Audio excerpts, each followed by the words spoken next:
एक विशाल राज्य था। उस राज्य का राजा था वीरेंद्र। इस पूरे राज्य में मेरी बुद्धि का मुकाबला कोई नहीं कर सकता। बड़े बड़े विद्वान, पंडित और मंत्री मेरे सामने सिर झुकाते हैं। मैंने आज तक हर बहस जीती है और जो भी मुझे चुनौती देने आया वो हमेशा हार कर गया। मुझे सबसे ज्यादा हंसी तब आती है जब कोई गरीब या मामूली इंसान खुद को बुद्धिमान समझने लगता है, क्योंकि बुद्धि सिर्फ बड़े लोगों के पास होती है। गरीबों के पास सिर्फ मजबूरी और डर होता है। उसी राज्य के एक छोटी से गांव में मोहन नाम का गरीब किसान रहता था। सुबह से शाम तक खेत में मेहनत करता हूँ, धूप में जलता हूँ, बारिश में भीगता हूँ, फिर भी कभी घर में पूरा अनाज नहीं बचता।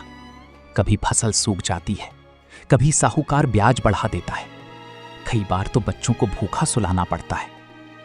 लेकिन सबसे ज्यादा दुख इस बात का है कि अमीर लोग गरीब इंसान को इंसान ही नहीं समझते, जैसे मेहनत करने वालों की कोई इज्जत ही नहीं।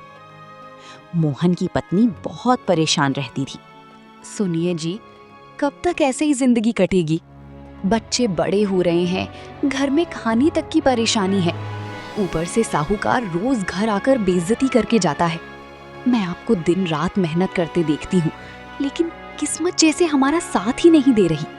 कई बार डर लगता है कहीं गरीबी हमसे हमारी खुशियां ही ना छीन ले। एक दिन राजा ने पूरे राज्य में ऐलान करवाया, महाराज वीरेंद्र का आदेश सुनो।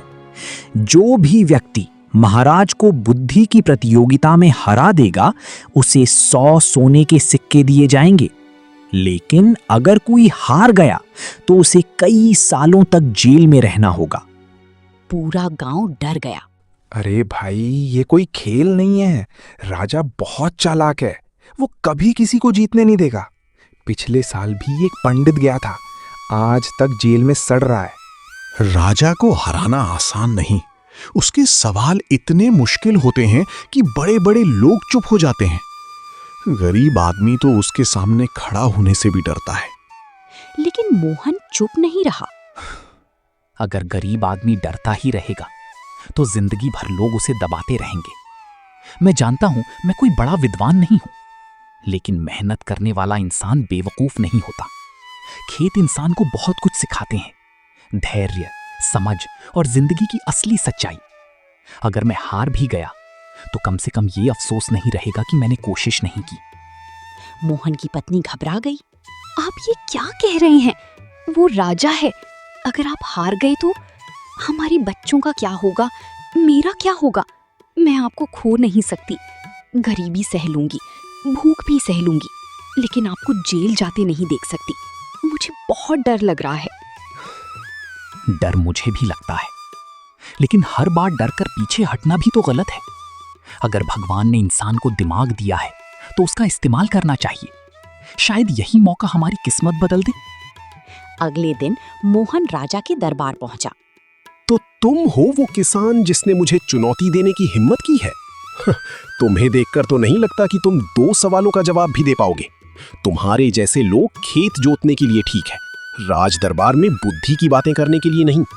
लेकिन अच्छा है, कम से कम आज दरबार में थोड़ा मनोरंजन हो जाएगा।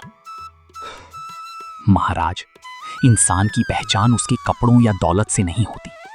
कई बार मिट्टी में काम करने वाला इंसान भी जिंदगी की वो सच्चाई समझता है जो महलों में रहने वाले कभी नहीं समझ पाते। गरीब होना कमजोरी नहीं है और अमीर होना बुद्धिमानी की निशानी नहीं। पूरा दरबार शांत हो गया। ठीक है किसान, अगर तुम खुद को इतना बुद्धिमान समझते हो तो मेरे सवाल का जवाब दो। ऐसी कौन सी चीज है जिसे इंसान दूसरों को दे सकता है लेकिन खुद कभी अपने पास नहीं रख सकता? सोच समझकर जवाब देना, क्योंकि तुम्हारा एक गलत जवाब तुम्हें सीधा जेल पहुंचा देगा। मोहन मुस्कुराया। महाराज, उसका जवाब है सलाह। इंसान दूसरों को बड़ी आसानी से सलाह देता रहता है, लेकिन खुद उसी सलाह पर कभी नहीं चलता। लोग दूसरों को धैर्य रखने को कहते हैं, लेकिन खुद छोटी परेशानी में घबरा जाते हैं। पूरा दरबार दंग रह गया। जवाब सही है। लगता है तुम बाकी लोगों जैसे नहीं हो। लेकिन याद रखना किसान, अभी खेल खत्म नहीं हुआ। असली परीक्षा अब शुरू होगी। अब राजा किसान से ऐसा सवाल पूछने वाला था जिसका जवाब सुनकर पूरा दरबार हिल जाता। राजा अंदर ही अंदर परेशान हो गया। ये कैसे हो सकता है? एक मामूली किसान मेरे सवाल का जवाब इतनी आसानी से दे दे। आज तक बड़े बड़े विद्वान मेरे सामने कांपते रही, लेकिन इस आदमी के चेहरे पर डर तक नहीं है। नहीं, अगर आज ये किसान जीत गया तो पूरे राज्य में मेरी हंसी उड़ जाएगी। लोग कहेंगे कि एक गरीब किसान राजा से ज्यादा बुद्धिमान निकला। मुझे ऐसा सवाल पूछना होगा जिसका जवाब ये कभी ना दे पाए। राजा का मंत्री धीरे से उसके पास आया। महाराज, एक किसान को इतना सम्मान देना ठीक नहीं। अगर आज ये जीत गया ना तो कल हर गरीब आदमी खुद को राजा के बराबर समझने लगेगा। आपको इसे हर हाल में हराना होगा। ऐसा सवाल पूछिए जिसमें ये खुद उलझ जाए, ताकि पूरे राज्य को पता चल जाए कि राजा से बड़ा कोई नहीं। तुम सही कह रहे हो मंत्री। अब मैं ऐसा सवाल पूछूंगा कि इसका जवाब सोचते सोचते इसकी जिंदगी निकल जाएगी। राजा फिर सिंहासन पर बैठा। सुनो किसान, अब मेरा दूसरा सवाल सुनो। ऐसी कौन सी चीज है जिसे जितना ज्यादा खर्च किया जाए वो उतनी ही ज्यादा बढ़ती जाती है? ध्यान रहे, अगर जवाब गलत हुआ तो तुम्हें तुरंत जेल में डाल दिया जाएगा। पूरा दरबार सोच में पड़ गया। ये सवाल तो बहुत कठिन है। धन खर्च करो तो कम हो जाता है, अनाज खर्च करो तो खत्म हो जाता है। आखिर ऐसी कौन सी चीज हो सकती है जो खर्च करने से बढ़ जाए? लेकिन मोहन बिल्कुल शांत था। महाराज, उसका जवाब है ज्ञान। इंसान जितना ज्यादा ज्ञान बांटता है उतना ही ज्यादा उसका सम्मान और समझ बढ़ती जाती है। अगर कोई इंसान अपनी बुद्धि सिर्फ अपने तक रखे तो वो धीरे धीरे खत्म हो जाती है, लेकिन जो दूसरों को सिखाता है उसका ज्ञान भी बढ़ता है और नाम भी। यही कारण है कि गुरु को सबसे ऊंचा स्थान दिया जाता है। पूरा दरबार तालियों से गूंज उठा। वाह, क्या जवाब दिया है! सच में ये किसान साधारण नहीं है। इतनी बड़ी बात तो बड़े बड़े विद्वान भी नहीं सोच पाए। राजा का चेहरा गुस्से से लाल हो गया।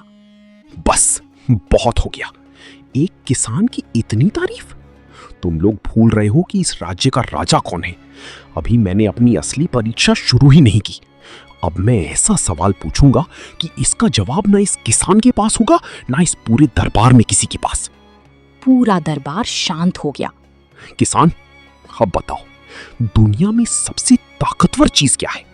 तलवार, धन, सेना या राजा का आदेश? अगर तुम्हारा जवाब मुझे पसंद नहीं आया तो समझ लेना तुम्हारा अंत तय है। पूरा दरबार मोहन को देखने लगा। महाराज, दुनिया की सबसे ताकतवर चीज ना तलवार है, ना धन, ना सेना। दुनिया की सबसे बड़ी ताकत है सत्य और विश्वास।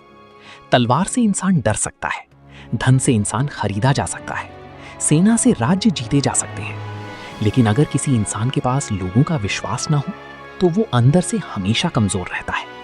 एक राजा तभी महान कहलाता है जब उसकी प्रजा उससे डरती नहीं बल्कि उस पर भरोसा करती है, क्योंकि डर से सिर्फ शरीर झुकते हैं लेकिन विश्वास से दिल झुकते हैं। मोहन की बातें सुनकर राजा चुप हो गया।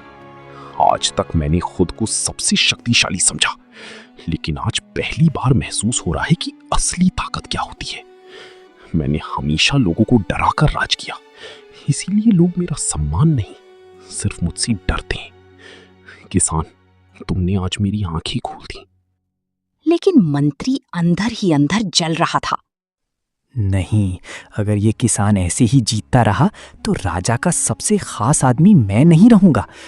कुछ ना कुछ करना पड़ेगा। मुझे इस किसान को किसी भी तरह फंसाना होगा। अगले दिन मंत्री ने किसान के खिलाफ ऐसी खतरनाक साजिश रची जिससे उसकी जान तक खतरे में पड़ गई। मंत्री जल रहा था। ये किसान दिन ब दिन राजा का भरोसा जीतता जा रहा है। पहले दरबार में लोग सिर्फ मेरी सलाह सुनते थे, लेकिन अब हर कोई उसी की बातें कर रहा है। अगर ऐसा ही चलता रहा ना तो एक दिन राजा मुझे भूल जाएगा। नहीं, मैं अपनी ताकत किसी गरीब किसान के हाथों खत्म नहीं होने दूंगा, चाहे इसके लिए मुझे कितनी भी बड़ी चाल क्यों ना चलनी पड़े। अगली सुबह महाराज, मुझे डर है कि आप उस किसान पर जरूरत से ज्यादा भरोसा करने लगे हैं।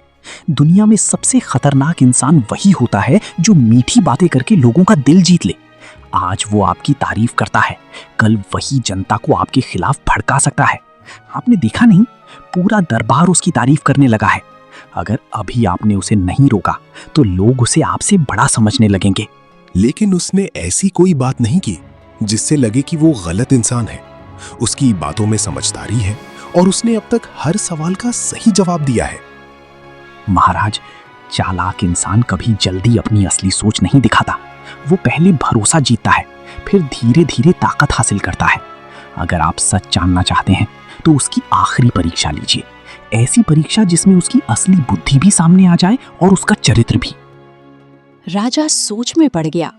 ठीक है, कल मैं उसकी ऐसी परीक्षा लूंगा जो आज तक किसी ने पास नहीं की।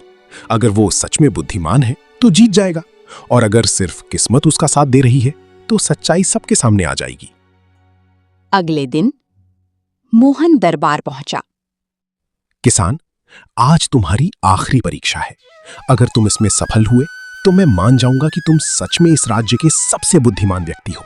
लेकिन अगर हार गए तो तुम्हें जिंदगी भर जेल में रहना होगा। सोच लो, अभी भी पीछे हट सकते हो। महाराज, जिसने जिंदगी भर गरीबी, भूख और मुश्किलें देखी हों, उसे अब डर नहीं लगता। गरीब आदमी हर दिन एक नई परीक्षा से गुजरता है। कभी फसल खराब होती है, कभी बच्चों के लिए खाना नहीं होता, कभी साहूकार बेइज्जती करता है, लेकिन फिर भी हम जीते रहते हैं। इसलिए अब मैं पीछे नहीं हटूंगा। सच और समझदारी पर भरोसा करने वाला इंसान हार से नहीं डरता। पूरा दरबार शांत था। तो सुनो किसान, तुम्हें कल सुबह तक ऐसी चीज मेरे सामने लानी होगी जो मुझे पूरी तरह संतुष्ट भी करे और असंतुष्ट भी। अगर तुम ऐसा नहीं कर पाए तो समझ लेना तुम्हारी हार तय है, और इस बार तुम्हें बचाने कोई नहीं आएगा। उस रात मोहन सो नहीं पाया। ये कैसा सवाल है? इंसान एक ही चीज से संतुष्ट और असंतुष्ट दोनों कैसे हो सकता है? अगर मैं हार गया तो मेरा परिवार बर्बाद हो जाएगा, मेरी पत्नी अकेली रह। तभी उसकी पत्नी आई। आप हमेशा दूसरों को हिम्मत देते हैं, फिर आज खुद क्यों टूट रहे हैं? आपने अपनी समझदारी से बड़े बड़े सवालों के जवाब दिए हैं। मुझे यकीन है इस सवाल का जवाब भी आपके पास ही होगा। कई बार इंसान जवाब दूर ढूंढता है, जबकि वो उसके बिल्कुल सामने होता है। खुद पर भरोसा रखिए। मोहन अचानक मुस्कुराया। हाँ, जवाब तो सच में बहुत आसान था। भोजन। इंसान भूखा हो तो खाना उसे संतुष्ट कर देता है, लेकिन स्वादिष्ट भोजन देखकर उसकी इच्छा और बढ़ जाती है। यानी वही चीज इंसान को संतुष्ट भी करती है और असंतुष्ट भी। सच में कई बार सबसे कठिन सवालों के जवाब जिंदगी की छोटी छोटी चीजों में छुपे होते हैं। अगली सुबह तो किसान, क्या तुम जवाब लाए हो? हाँ महाराज, मैं आपके लिए भोजन लाया हूँ, क्योंकि भोजन इंसान को संतुष्ट भी करता है और असंतुष्ट भी। भूखा इंसान खाना खाकर खुश हो जाता है, लेकिन जब वही इंसान स्वादिष्ट भोजन देखता है तो उसकी इच्छा और बढ़ जाती है। यही वजह है कि इंसान की इच्छाएं कभी पूरी तरह खत्म नहीं होती। पूरा दरबार तालियों से गूंज उठा। आज तुमने सिर्फ मेरे सवालों के जवाब नहीं दिए, बल्कि मुझे जिंदगी की सच्चाई भी समझाई। मैं हमेशा खुद को सबसे बड़ा समझता रहा, लेकिन असली बुद्धिमानी घमंड में नहीं, विनम्रता में होती है। आज से तुम इस राज्य के सबसे सम्मानित व्यक्ति हो। सच्ची बुद्धि वही है जो इंसान को विनम्र बनाना सिखाए।